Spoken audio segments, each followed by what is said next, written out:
Alhamdulillah, salatu wassalamu ala rasulillah Nabiina Muhammad wa ala alihi wa sahbihi ajma'in wa ba'd. Faslun fi adabil isti'dad li sa'ir salawat. Ini suatu fasal pada menyatakan adab mensediakan bagi segala sembahyang. Itu bahasa asli dia. Bahasa kita sekarang ini adab al-isti'dad, membuat persediaan lisa'ir salawat untuk menunaikan sembahyang. Jadi bahasa lama ni sedap juga, mensediakan bagi segala sembahyang. Mana mensedia sini dengan makna membuat persiapan. Membuat persiapan, membuat persediaan. Mana persediaan kita nak sembahyang.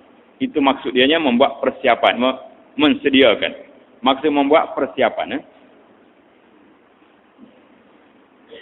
Bermula sunat engkau tidur pada waktu al-qailulah. Sunat kita tidur waktu mana? Waktu qailulah. Qailulah ni waktu mana? Iaitu dahulu daripada gelincir matahari. Qailulah ni waktu tidur sekejap sebelum zuhur. Jadi waktu panas terik itu kalau boleh kita tidur sekejap. Sistem zaman dulu boleh lah. Sistem zaman kita sekarang ni macam mana nak tidur tengah hari? Pagi, orang kerja, balik pukul 4, pukul 5. Tapi kalau kita dapat buat ni bagus.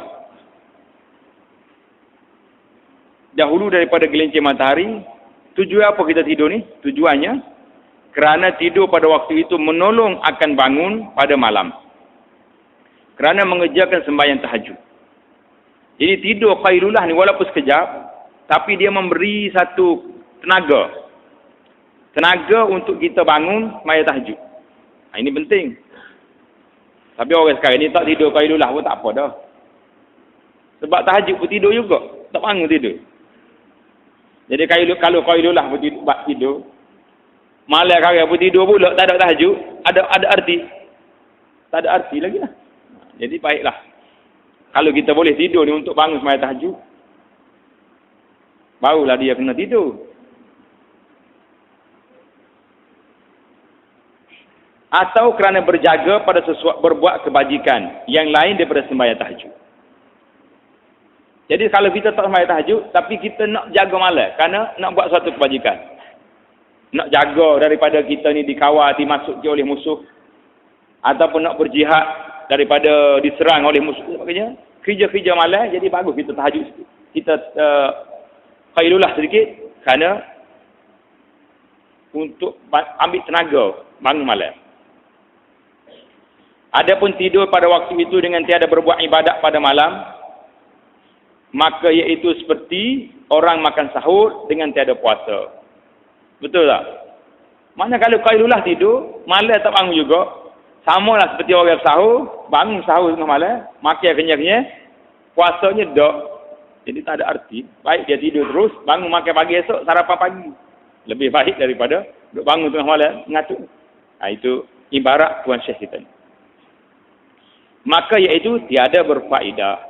Tidak berfaedah kalau sekadar tak qailulah, tak bangun sembahyang tahajud. Dan hendaklah engkau bangun dahulu daripada waktu zuhur. Qailulah ni sekejap ya. Pasal tu nama dia qailulah. Bukan banyak. Hendaklah engkau bangun dahulu daripada waktu zuhur supaya engkau bersedia mengerjakan sembahyang zuhur pada awal waktu. Jadi nak suruh kita sempat sembahyang zuhur berjamaah, kita kena bangun awal. Pukul 12 tidur, 12.30 bangun dah. Siap-siap. Jemaah kita yang warga tak ada warga mah dia panggil sekarang ni. Tak boleh panggil orang tua orang sekarang ni. Dia marah panggil orang tua. Tak ada istilah. Kena panggil apa? Warga mah. Orang warga mah ni tak ada kerja dah. Nak jaga lembu kebab budak dah. Jaga anak cucu pun tidak. Buatlah amal qailulah ni untuk bangun tahajud nanti.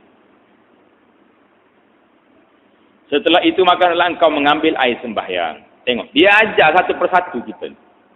Setelah bangun daripada qailulah, bangun bersiap ambil wudu. Kemudian maka sembahyang engkau 2 rakaat sunat wudu. Jadi setelah kita ambil wudu, kita sembahyang sunat. Pasal apa nak sembahyang sunat wudu ni? Kerana ada kelebihan dianya. Sebagaimana dalam sebut dalam cerita hadis Bilal, yang dia ni setiap kali dia ambil wuduk, dia sembahyang sunat. Menyebabkan dia ni, Nabi SAW dengar suara Bilal, duduk dalam syurga. Dulu pada orang lain lagi masuk. Itu kelebihan dia. Mana kalau kita malam, kau sial, bila kita ambil wuduk, kita sembahyang sunat. Sembahyang sunat, dia panggil sunat wuduk. Maka lalu pergi ke masjid. Lepas ambil wuduk siap, pergi ke masjid.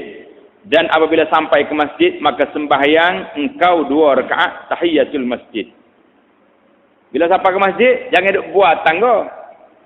Jangan duduk buat di kaki 5. Ataupun buat dipanggil apa ni, bawah pos. Tempat orang parking kereta. Tak. Siapa letak motosikal kita, letak parking kereta kita, bismillah, baca doa masuk masjid, terus sembahyang sunat tahiyatul masjid. Sebab apa dia suruh sembahyang sunat tahiyatul masjid? Kerana belum masuk waktu zuhur lagi. Orang ni pergi awal.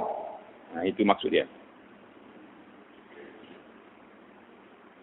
Dan apabila engkau dengar akan bang tu azan, maka hendaklah engkau jawab akan dia. Bila kita dengar azan, kita kena jawab. Hadis tentang jawab azan ni telah kita jelas dulu. Jawab azan, Nabi SAW bagi tahu kepada kita, "Iza sami'tumul muazzin faqulu." Bila kamu dengar orang azan, hendaklah kamu kata, kamu ikut sebagaimana muazzin buat. Allahu akbar, Allahu akbar, kita ikut. Allahu akbar, Allahu akbar.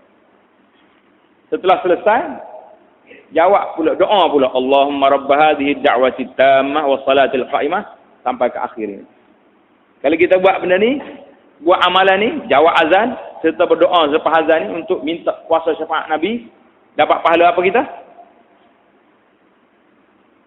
Lupa dah. Halat lahu syafaati yaumil qiyamah, kata Nabi sallallahu alaihi wasallam, orang ni berhak menerima syafaat pertolongan aku pada hari kiamat. Besar ke tak besar pahala? Sangatlah besar. Kemudian maka sembahyang engkau 4 rakaat dahulu daripada zuhur. Inilah kamu semaya sunat 4 rakaat dulu pada zuhur. Semaya sunat qabliyah. 4 rakaat itu maksudnya 2 rakaat, 2 rakaat. Bukan 4 sekaligus. Macam zuhur tidak. 2. Semuanya itu sunat muakkad pada ahli tasawuf. Ahli tasawuf kata semua ni sunat muakkad 4 rakaat ni. Kerana sabda Nabi sallallahu alaihi wasallam, "Man shalla qabla az-zuhri arba'an kana ka'adli raqabatin min bani Ismail."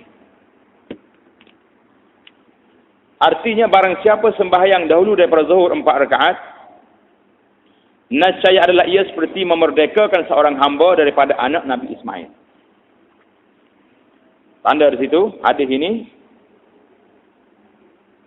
diriwayat oleh At-Tabarani. Hadis riwayat At-Tabarani, kata ulama hadis, sanadnya dhaif. Hadis ini dhaif. Dan lagi sabda Nabi sallallahu alaihi wasallam, "Man shalla arba'an qabla az-zuhri ghufirat lahu dhunubuhu yaumahu dzalik." Artinya barang siapa sembahyang 4 rakaat dahulu daripada zuhur, nescaya diampun dosanya pada hari itu. Hadis ini riwayat Al-Khatib dan diriwayat oleh Sa'id bin Mansur dalam sunan dia. Nama kitab tu tak ada dengar kali tengok-tengok. Al-Khatib dia buat. Al-Khatib Al-Baghdadi. Kata ulama hadis ni sanad dia dhaifun jiddan. Hadis ini sanad dia dhaif jiddan. Tanda situ. Lemah sangat maksud. Dhaif jiddan mana terlalu lemah dari segi sanad dia. Setelah itu maka sembahyang fardu serta imam dak. Baiklah. Jadi tak ada ke hadis sahih yang menunjukkan tentang sembahyang sunat 4 rakaat sebelum zuhur ni ada? Jawabnya ada. Hadis yang lain, Nabi sallallahu alaihi wasallam bersabda dalam hadis yang sahih, Nabi kata siapa yang sembahyang 12 rakaat satu hari semalam. Dalam sehari semalam ni dia semaya 12 rakaat semaya sunat, banallahu lahu baitan fil jannah. Allah Taala akan bina kepada dia sebuah rumah dalam syurga. Hadis ini hadis sahih. Di antaranya arba'an qabla az-zuhri. Dalam hadis ini Nabi kita sebut 4 rakaat sebelum zuhur. Maknanya semaya sunat 4 rakaat sebelum zuhur tu ada sanad dia yang sahih. Walaupun hadis-hadis yang kita baca tadi agak bermasalah dari sudut sanad dia. Yang satunya dhaif, yang satu lagi dhaif jiddan. Tapi ada hadis asal, hadis sahih yang kita boleh beramal dengan dia. Nabi sallallahu alaihi wasallam tahu, naklah kamu semaya 12 rakaat sehari semalam ni. Siapa dia semaya 12 rakaat sehari semalam ni? Apa dia dapat pahala dia? Banallahu lahu baitan fil jannah. Allah Subhanahu wa taala akan bina untuk dia sebuah banglo dalam syurga. Jadi siapa dia nak banyak rumah dia kena semaya 12 rakaat. Mana bilangnya dia? Arba'an qabla zuhri. 4 rakaat sebelum zuhur. Mana 2 rakaat jadi 4. Wa raka'ataini ba'daha, 2 rakaat selepas zuhur. Berapa? 6. Wa raka'ataini ba'dal maghrib. 2 rakaat selepas maghrib. Berapa? 8. Wa raka'ataini ba'dal isya, 2 rakaat selepas isya. 10. Wa raka'ataini qabla salatil ghada, 2 rakaat sebelum fajar, sebelum sembahyang subuh. Cukup 12 rakaat. Mana menurut riwayat ini, arba'an qabla zuhri ini 4 rakaat sebelum zuhur. Ada juga riwayat lain mengatakan siapa dia semaya 10 rakaat dapat pahala. Tapi hadis ni, ini kita nak bawa hadis ni nak menguatkan hujah muallif di sini, kerana hadis-hadis yang dia bawa tu dari segi sanadnya lemah, tapi ada asalnya dari hadis lain yang Nabi bagi tahu, bagi galakkan siapa dia semaya dapat pahala sedemikian. Itu dalam masalah semaya sebelum zuhur. Setelah itu, setelah selesai semaya sunat sebelum zuhur, jadi kita haraplah kepada muazzin kita ni bagi peluang sedikit. Biar sempat makmum melaksanakan semaya sunat 4 rakaat sebelum zuhur. Pasal tu dia panggil setiap perkara. Imam dia kena ada fiqh dia. Muazzin kena ada fiqh. Dia panggil fiqh muazzin tu, kalau waktu ni, waktu ada sunat lebih daripada 2 rakaat, jangan dia semaya 2 rakaat, dia qamat teruslah. Ini menafikan hak ahli jemaah lain nak semaya sunat 2 lagi. Itu satu perkara yang tidak baik, kerana kita menafikan hak orang itu. Bagaimana orang ni nak mendapat pahala sebuah banglo dalam syurga kalau kita lepas 2 rakaat kita terus qamat? Kaedahnya bila orang dah qamat semaya fardu, tak boleh lagi semaya sunat. Nabi sallallahu alaihi wasallam bagi tahu, bila didirikan sembahyang fardu, maka sembahyang sunat tak boleh lagi dibuat. Kalau terpaksa juga, terpaksa kita kena qada lepas sembahyang. Tapi kenapa nak terpaksa? Sedangkan waktu muwassa', waktu luas. Jadi kita bagi tahu kepada setiap muazzin. Setiap muazzin, setiap tukabah, hendaklah dia ada fiqh bahawasanya sebelum zuhur ada 4 rakaat sunat. 2 rakaat, maka hendaklah muazzin beri peluang kepada ahli jemaah dia biar sempat sembahyang sunat. Jadi kena buat dua. Kalau dia tak nak sembahyang 2 rakaat lagi pun, dia berhenti sekejap, bagi peluang kepada orang lain. Barulah ada orang panggil muazzin itu ada fiqhnya.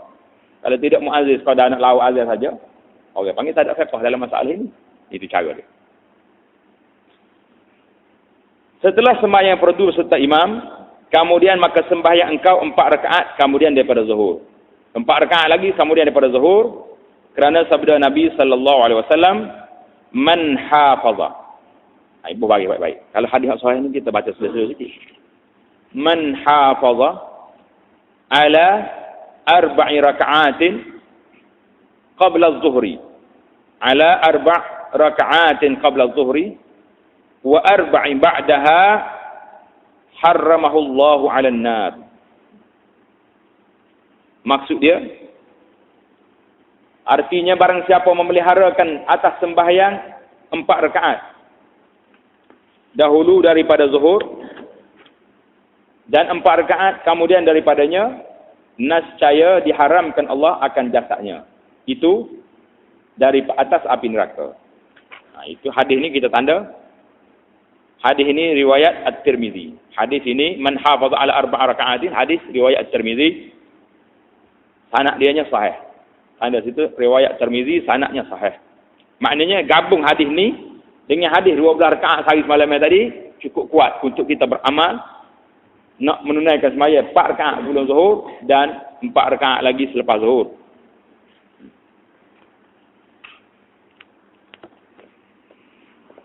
Syahadan ni mana satu dalam kaedah kita mengaji kita lama ni, bahasa lama dia panggil satu tempat nak bagi tahu tempat nak pindah daripada satu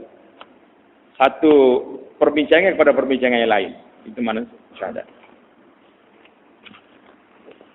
Jangan engkau masyghul kemudian daripada sembahyang zuhur itu hingga asar. Apa makna masyghul? Jangan engkau sibukkan diri kau.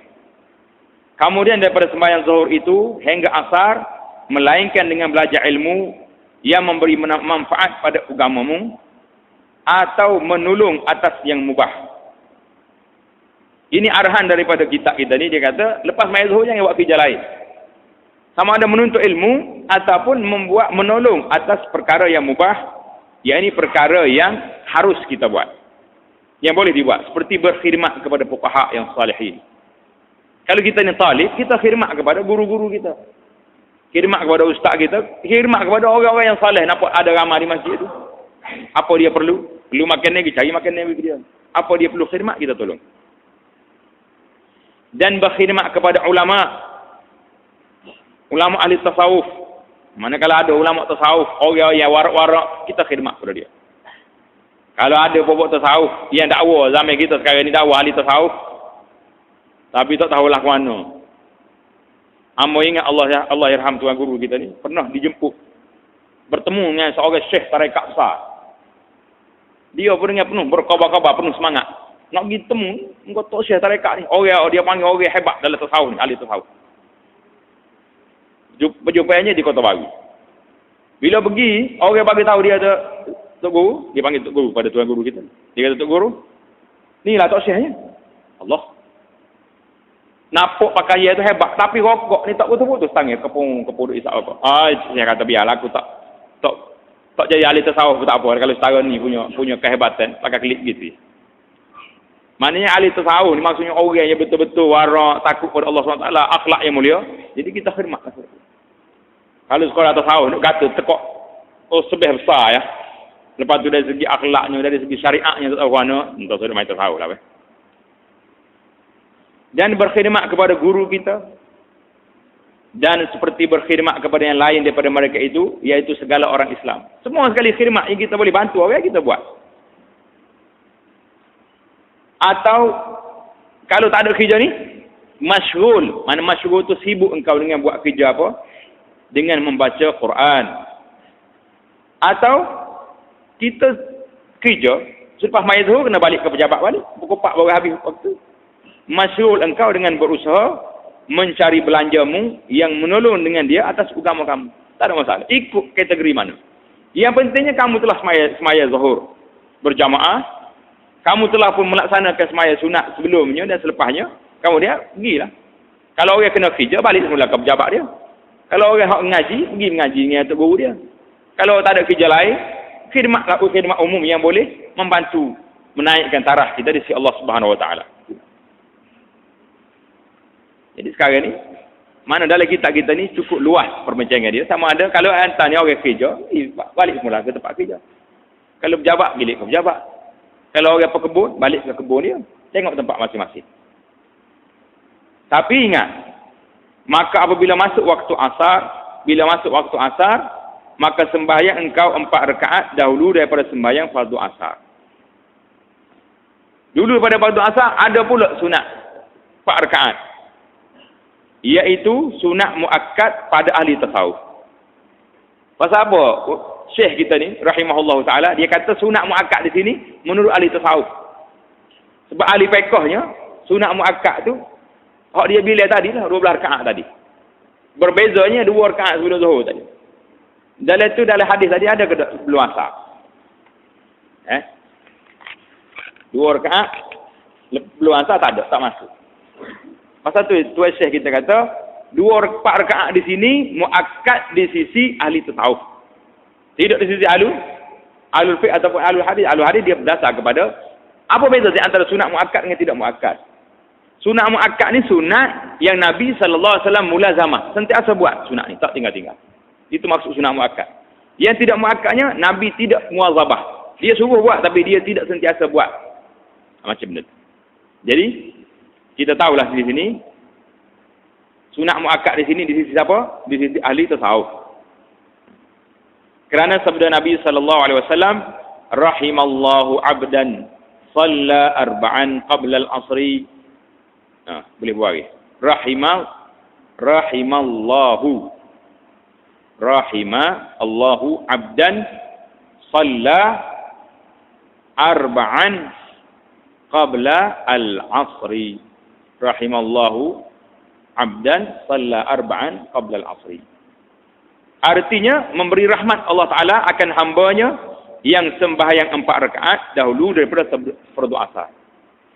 Jadi belum pada mayasa, ada juga semaya sunat berapa rakaat? 4 rakaat. Jadi kita sebagai faqih, sebagai muazzin, kena bagi peluang kepada orang biar dia boleh semaya juga. Sama ada muakkad ke tidak muakkadnya, oleh kerana ada hadis, kita buatlah amalan tersebut. Tanda situ hadis ini riwayat Imam Ahmad dan At-Tirmizi. Rawahu Ahmad wa At-Tirmizi, sanad dia hasan. Sanad dia hadis ini hadis hasan. Rawahu Ahmad wa At-Tirmizi, hadisun hasan. Dan lagi sabda Nabi sallallahu alaihi wasallam, man shalla qabla al-'asri arba'an harramahu Allahu 'alan nar. Man shalla qabla al-'asri arba'an harramahu Allahu 'alan nar. Artinya barang siapa sembahyang 4 rakaat dahulu daripada asar, nascaya diharamkan Allah akan jasadnya atas api neraka. Diharamkan atas api neraka. Hadis ini tanda situ rawahu At-Tabarani. Riwayat At-Tabarani, sanad dia kata ulama dhaif. Sanad dia dhaif. Yang sahihnya, yang hasannya atas tadi. Yang sebelum ni rahimallahu. Yang pentingnya ada hadis sahih, ada yang dhaif. Jadi kita sandar.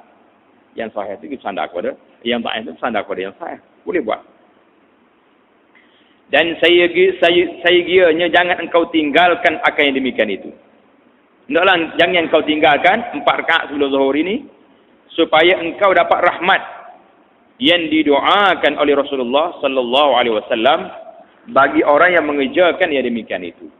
Jadi kalau kamu ni nak rahimallah, nak rahmat daripada Allah Taala yang didoa oleh Nabi sallallahu alaihi wasallam ini, buatlah 4 rakaat sebelum asar.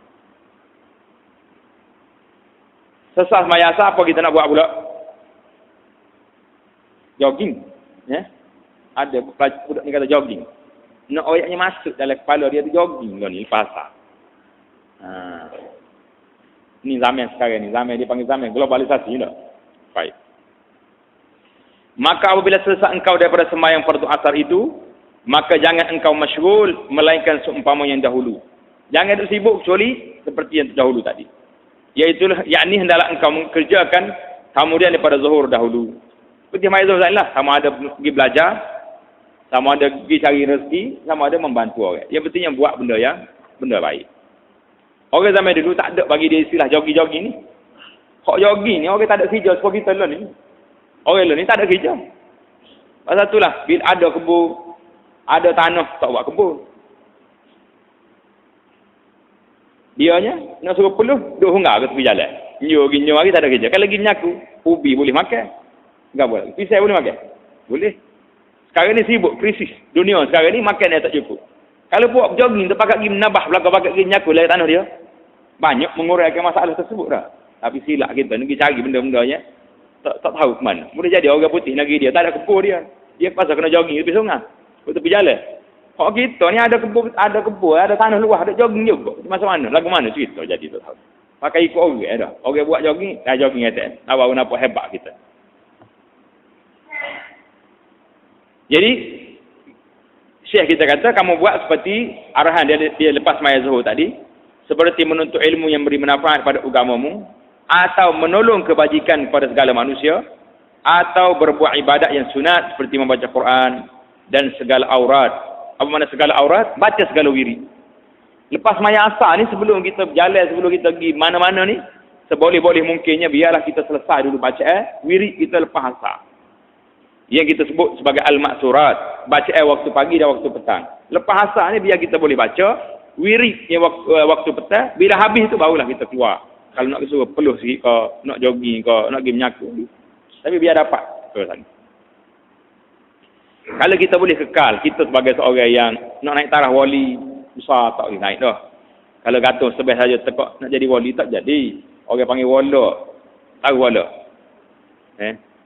Wala kena. Jadi, orang kita ni bila tengok, besar tebang tu wali tu.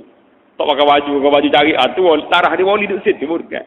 Jadi kita sekarang ni, di saat-saat manusia sibuk dengan, masyhur dengan dunia ni, kalau kita boleh kekal, wirid kita waktu pagi, yang kita panggil al-maksurat, boleh kekal waktu petang, cukup dah tu. Boleh tambah lagi Quran sejuh dua tak boleh sebut dah tu. Cakap sejuh, tengah sejuh pun tak apa dah. Satu juzuk, satu hari lagi tambah, Allahu Akbar. Kita cukup seorang kaya, bagi mertabat manusia di akhir zaman ni, wali dah tu orang kita ni. Bagi kita ni, orang ni sudah naik taraf min awliyaillah salihin. Di zaman kita sekarang ni. Zaman orang tak sakna, tak percaya kepada akhirat, tak percaya kepada amal ibadat.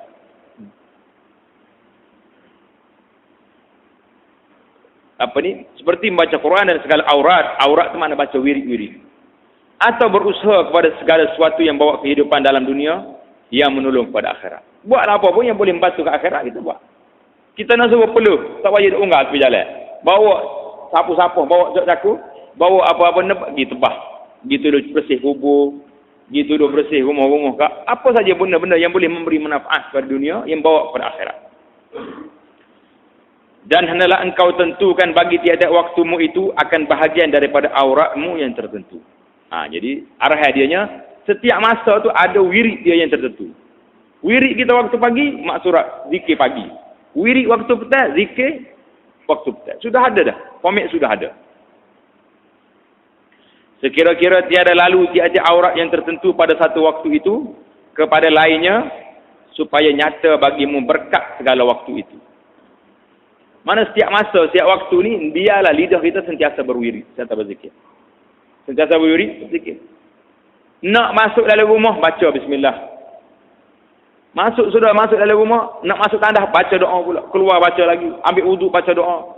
Nak makan, baca doa. Nak tidur, baca. Maknanya setiap pergerakan kita, bangun ataupun tidur, makan ataupun berehat, semua sekali ada zikir, ada wirid. Kalau kita boleh buat yang ni, kata ulama cukup dah, orang ni sudah naik taraf yang baik. Jadi insya-Allah taala buku kita Perisai Muslim, Hisnul Muslim, bila siap nanti kita akan bawa. Baca satu-satu, biar kita terikat dengan bacaan harian kita. Daripada awal pagi bangun tidur sampai tidur pula, ada bacaan yang kita boleh buat. Kalau kita sempurnakan yang ni, cukup besar dah kedudukan kita di sisi Allah Subhanahu Wa Taala, insya-Allah taala. Nak banding orang tak baca tu?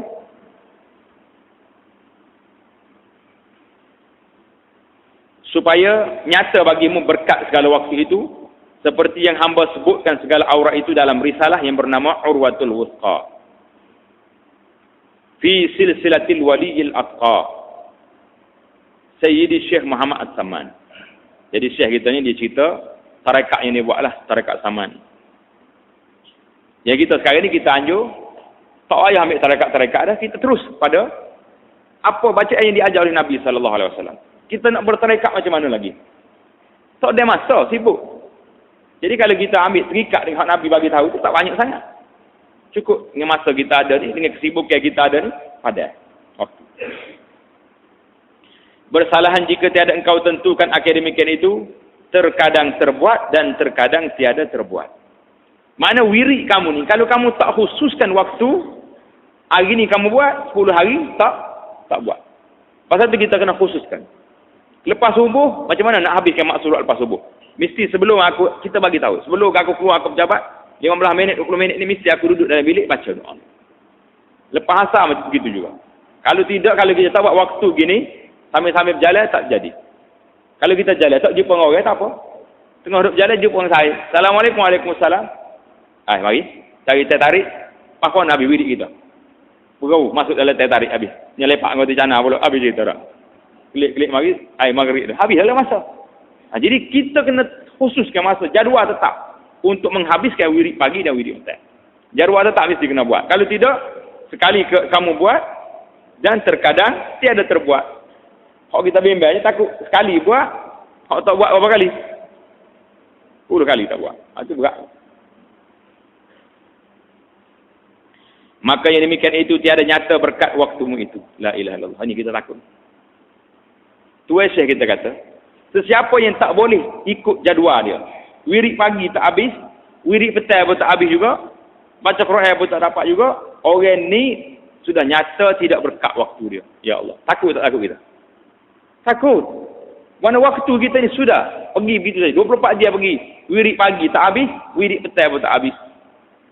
Berat ke tak berat? Dalam masa 24 jam, Allah Ta'ala beri kepada kita sehari semalam yang 24 jam, kita tak boleh laksanakan tugas yang begini. Bukan begini besar. Sikit saja. Tak boleh nak besar. Berat. Yang demikian itu, yang demikian mana? Yang demikian itu. Tiada nyata berkat waktumu itu. Dan segianya bahawa jangan engkau suka pada tiada waktu itu, melainkan dengan bertambah ilmumu dan amalmu. Mana kita kena rancang, jangan berlalu satu waktu itu kecuali akan bertambah ilmu kita, bertambah amal kita. Dan jangan engkau suka engkau pada tiada waktu itu dengan bertambah duniamu dan kekayaanmu. Ini kita suka benar. Jadi kalau kita suka, bila tambah dunia suka. Tak tambah akhirat, tak ada masalah. Itu orang panggil. Kita tu orang panggil manusia yang bermasalah. Tukar balik. Mana jangan suka engkau pada tiada waktu itu dengan bertambah duniamu dan kekayaanmu serta kurang ilmu dan amalmu. Dunia tambah. Hari ni boleh 2 juta projek. Maya sunat dia ke tak dia sahabu. Allahu Akbar. Zikir pagi baca ke tidak? Langsung tak baca. Orang ni jangan suka lagu ni.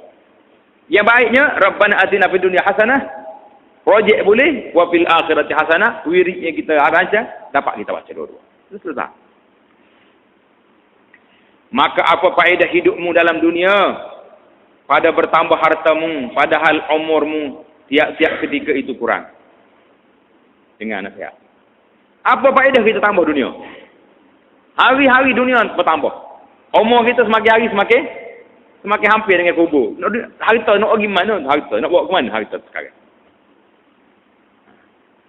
Harta tu akan dikira, akan dihisap, akan ditanya oleh Allah SWT. Bukannya lepas gitu saja. Kerana kekayaan dunia itu tatkala engkau mati, tiada engkau bawa ke dalam kuburmu.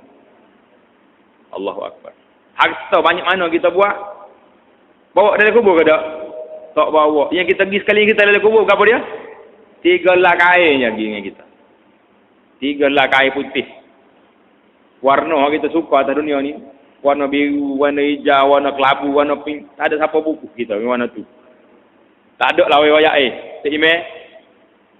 Suami hamba tu waktu hidup berhimna ke warna merah. Beli kain kapal merah. Ada ke pak? Tak ada dah. Suami pun tak bagi tahu isteri dia suka warna pink. Tak ada.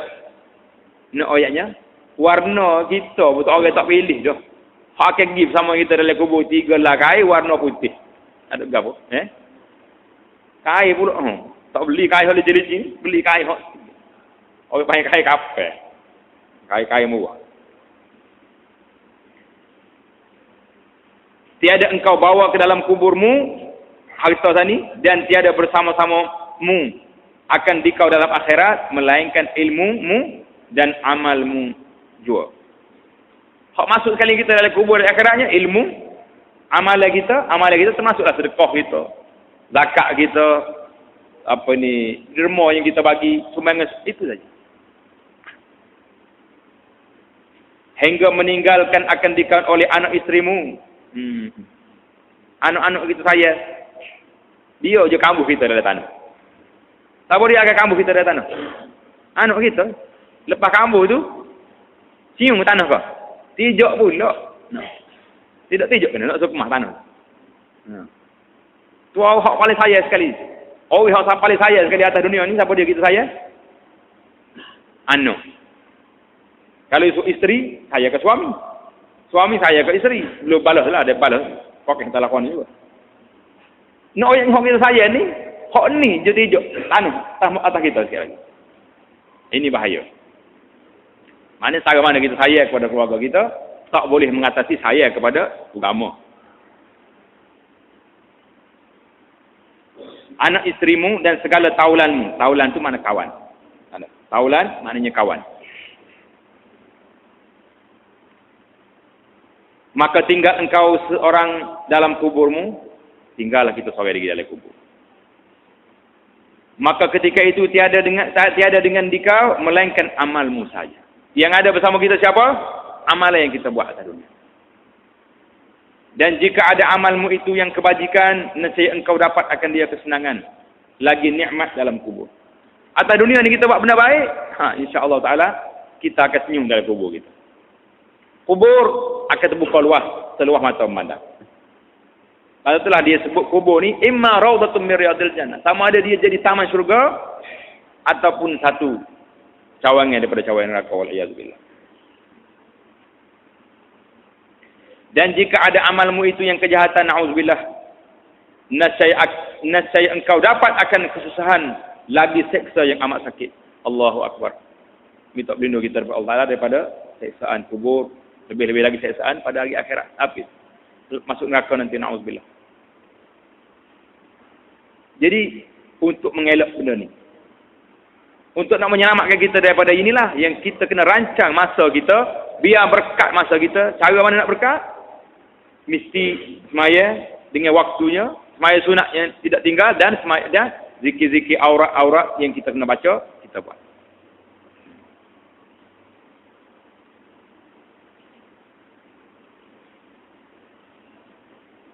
Seperti firman Allah Ta'ala, فَمَنْ يَعْمَلْ مِثْقَالَ ذَرَّةٍ خَيْرًا يَرَهُ وَمَنْ يَعْمَلْ مِثْقَالَ ذَرَّةٍ شَرًّا يَرَهُ. Surah Az-Zalzalah ayat 7 dan 8. Yakni barang siapa mengerjakan amal kebajikan setimbang semut yang kecil, buat amal sebesar semut yang kecil, nescaya melihat ia akan dia dalam kuburnya dan di dalam akhirat dengan kesenangan. Orang ini akan terima baik. Dan barang siapa mengerjakan amal kejahatan setimbang semut kecil, nescaya melihat akan dia di dalam yang demikian itu dengan kesusahannya dan seksa yang amat sakit. Mana setiap amalan manusia ni akan diulang balik. Habislah kita lepas asar. Maka apabila kuning-kuning matahari dah kuning nak jatuh dah, yakni hampir masuk matahari, hampir terbenam matahari, maka hendaklah engkau kembali ke masjid dahulu daripada masuk matahari. Dahulu daripada masuk maknanya dahulu daripada terbenam matahari, maghrib. Serta masyghul engkau dengan mengucap tasbih dan istighfar. Ingat baik-baik. Kita balik semula ke masjid sebelum maghrib untuk apa? Untuk masuk ke dalam masjid masyghul, sibuk dengan bertasbih dan beristighfar. Bertasbih dan beristighfar. Kerana kelebihan fadilat waktu ini seperti kelebihan fadilat waktu yang kemudian daripada subuh sehingga terbit matahari. Biasanya kelebihan sebelum maghrib ini kelebihan besar. Sebab itulah sebahagian ulama menjelaskan kepada kita, Nabi SAW bagi tahu di antara saat ijabatul doa, waktu yang doa yang paling mustajab, ada satu masa, satu saat pada hari Jumaat. Pada hari Jumaat ni ada satu masa siapa dia doa betul lagi masa ni, pintu langit terbuka, naik terus permohonan dia. Jadi sebagai ulama kata, jangan kamu leka berdoa sebelum jatuh matahari hari Jumaat. Petang Jumaat jangan duduk sibuk benda lain. 7 hari dah kita kerja, buat kerja. Petang Jumaat cukup tutup file. Lepas maya asar baca wirid, lebih-lebih lagi sebelum terbenam matahari hari Jumaat. Pada waktu itu adalah kita banyak kita berdoa kepada Allah SWT. Sama ada kita mari ke masjid dah, kalau tak pergi masjid lagi pun duduk dalam rumah kita, masuk bilik senyap berdoa. Ambil buku-buku doa yang maksud, yang panjang, baca semua. Ya Allah, rakyat bagi tahu aku nak benda ni, saya nak benda ni, promote minta benda ni, minta selamat dunia, selamat akhirat, minta baik semua penduduk kan. Mana doa yang patut kena kita buat di mana? Doa sebelum maghrib, sebelum jatuh matahari. Di mana dalilnya? Kerana firman Allah Taala, wasabbih bihamdi rabbika qabla tulu'is syamsi wa qabla ghurubiha. Nah, ini dalil. Artinya ucap olehmu tasbih dengan puji Tuhanmu dahulu daripada terbit matahari dan daripada terbenamnya matahari. Sebelum naik matahari, lepas sembahyang subuh kita sudah ada wirid kita. Sudah ada zikir. Kita dah baca dalam hadis baru ni Nabi bagi tahu, siapa yang berzikir lepas sembahyang subuh sehingga naik matahari, kemudian dia sembahyang sunat isyraq ataupun sunat duha 2 rakaat, orang dapat pahala apa? Umrah, dapat pahala haji dan umrah yang sempurna.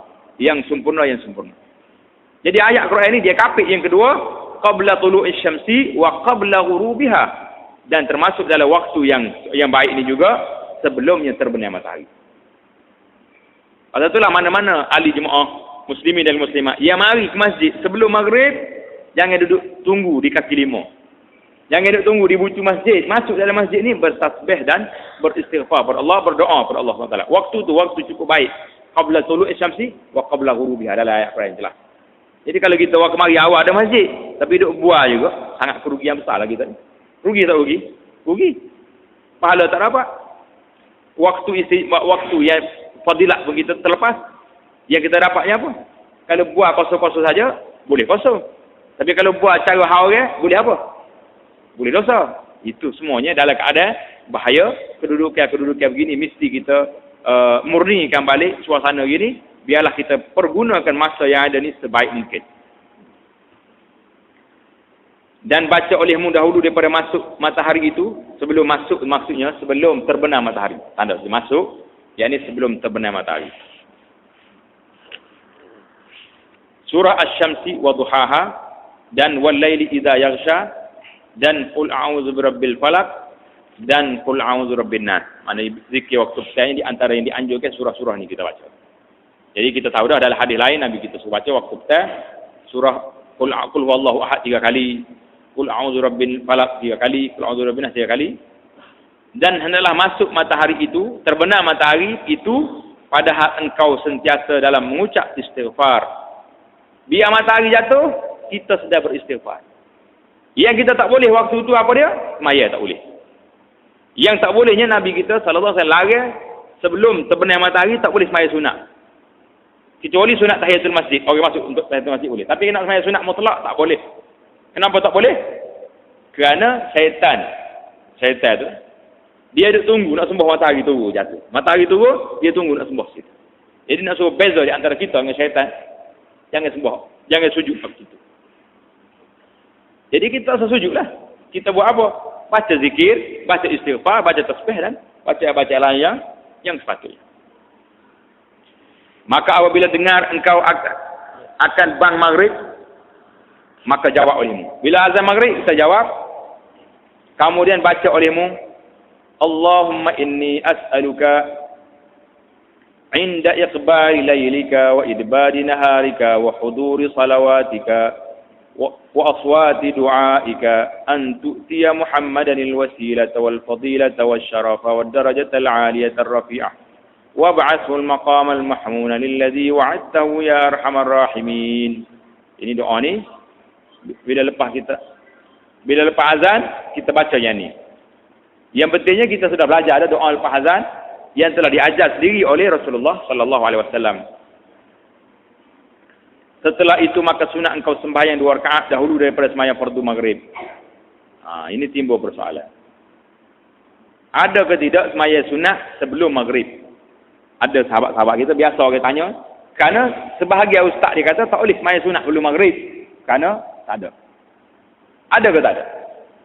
Jadi mengikut dalam umum hadis Nabi sallallahu alaihi wasallam, baina kulli azanaini salah. Di antara 2 azan, iaitu azan yang qamat itu ada semaya. Jadi tidak menjadi satu kesalahan kalau kita semaya sunat qabliyah maghrib, kerana Nabi bagi tahu di antara 2 azan. Maksudnya azan dan qamat. Itu semaya ada sunat. Jadi kita semaya sunat sebelum maghrib tidak jadi kesalahan di sini. Jadi tak payah menimbulkan pertelingkahan. Tak semaya sunat, tak semaya. Gitu. Kalau nak semaya, mana sandar dia? Sandar dia kepada dalil hadis Nabi kata, baina kulli azan ini salah. Itu dah sandar. Di antara 2 azan, maksudnya azan dan qamat itu ada semaya. Semaya sunat. Dan baca olehmu pada rakaat yang pertama, kemudian daripada Fatihah, qul ya ayyuhal kafirun, dan kemudian daripada Fatihah pada rakaat yang kedua, qul huwallahu ahad. Kemudian maka engkau sembahyang fardu maghrib, kemudian daripada menjawab iqamat. Setelah itu maka sembahyang engkau 2 rakaat dahulu daripada berkata-kata. Dan 2 rakaat dinamai sunat muakkad. Setelah sembahyang sunat ni, setelah sembahyang maghrib, adalah engkau dahulu daripada berkata-kata. Sebelum buang orang lagi. Sebelum kita cari dia tu sembahyang sunat. Dan 2 rakaat ini dinamai sunat muakkad. Ini sunat muakkad ni, selepas maghrib ni. Termasuk dari hadis 12 rakaat tadi. Kata masuk. Masuk. Ini muafakat di antara ulama sufi dan fuqaha. Tengok tu. Syekh kita kata, sunat muakkad kali ni ittifaq di antara ulama sufi dan ulama fuqaha dan ulama hadis. Ittifaq semua sekali. Karena ada hadis muwazabah Nabi sallallahu alaihi wasallam kepada sunat ini. Dan engkau baca pada rakaat yang kedua, kemudian daripada Fatihah qul ya ayyuhal kafirun, dan pada rakaat yang kedua kemudian daripada Fatihah qul huwallahu ahad, kerana sabda Nabi sallallahu alaihi wasallam, man shalla ba'da al-maghribi rak'ataini qabla an yantiqa ma'a ahadin yaqra'u fil ula bilhamdulillah wa qul ya ayyuhal kafirun wa fil rak'ati tsaniyati bilhamdulillah wa qul huwallahu ahad kharaja min dhunubihi kama takhrujul hayyatu min salqiha. Artinya barang siapa sembahyang 2 rakaat, kemudian daripada sembahyang fardu maghrib dahulu daripada bahawa ia bertutur serta seorang maknanya bercakap dengan orang lain. Padahal ia membaca dalam rakaat yang pertama itu alhamdulillah dan qul ya ayyuhal kafirun, dan membaca ia dalam rakaat yang kedua itu dengan alhamdulillah dan qul huwallahu ahad, nascaya keluar ia daripada segala dosanya itu seperti keluar ular itu daripada kulit kelomborannya itu. Kalau apa panggil? Kelamaran. Bahasa di sini tulis kelomboran. Bahasa Malaysia agak apa? Bahasa Melayu itu salib boleh. Tak sini sebut. Kelamaran itu bahasa apa? Bahasa dia. Tanda sini. Tengok dia tulis kata, dan adalah yang meriwayatkan hadis ini Syekh Ahmad Al-Qashasi di dalam kitabnya Bustanul Arifin daripada Ibnu Najjar dan daripada Sayyidina Anas radhiyallahu taala anhu. Itu apa yang disebut oleh tuan Syekh kita tanda di sini. Kata muhakkik kita ni lam a'sur ba'du ala mukharrijihi. Muhakkik kita kata aku tak jumpa hadis ni mari mana.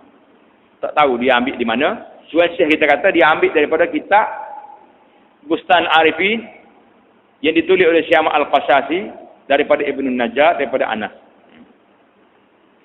Yang betulnya ulama-ulama hadis kata tak jumpa cari.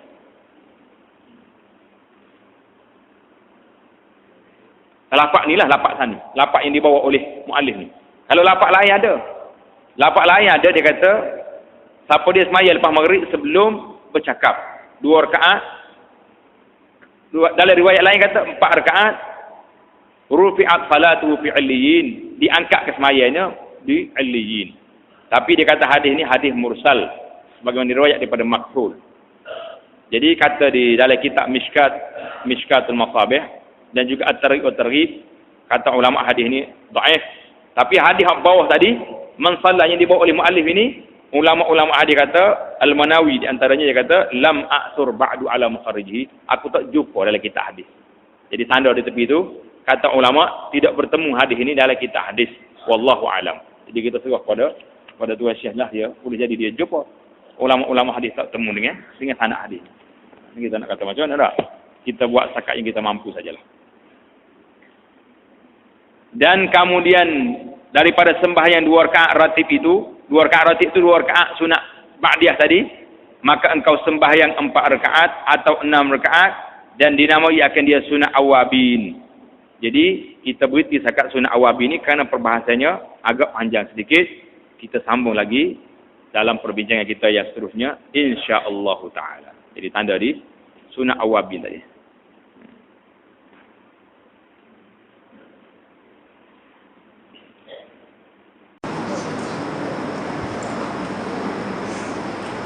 Mana tu? Sunat awabin Jadi itulah perbincangan kita malam ini tentang bernamik ataupun program yang diatur oleh Imam Syekh kita ni, Syekh Syekh Abdul Samad Al-Falimbani, nak ajar kepada masyarakat ni supaya sentiasa terikat waktu dia tu, biar berkat sentiasa terikat dengan waktu ni. Jadi kita cubalah boleh mungkin untuk kita menjadi seorang manusia yang baik, yang diredai, yang disayangi oleh Allah Subhanahu wa taala. Subhanakallahumma wa bihamdika asyhadu an la ilaha illa anta astaghfiruka wa atubu ilaik. Subhanakallahumma wa bihamdika asyhadu an la ilaha illa anta astaghfiruka wa atubu ilaik. Subhanakallahumma wa bihamdika asyhadu an la ilaha illa anta astaghfiruka wa atubu ilaik. Wa sallallahu wa sallama wa baraka ala Muhammad wa ala alihi wa sahbihi ajma'in. Walhamdulillahirabbil alamin.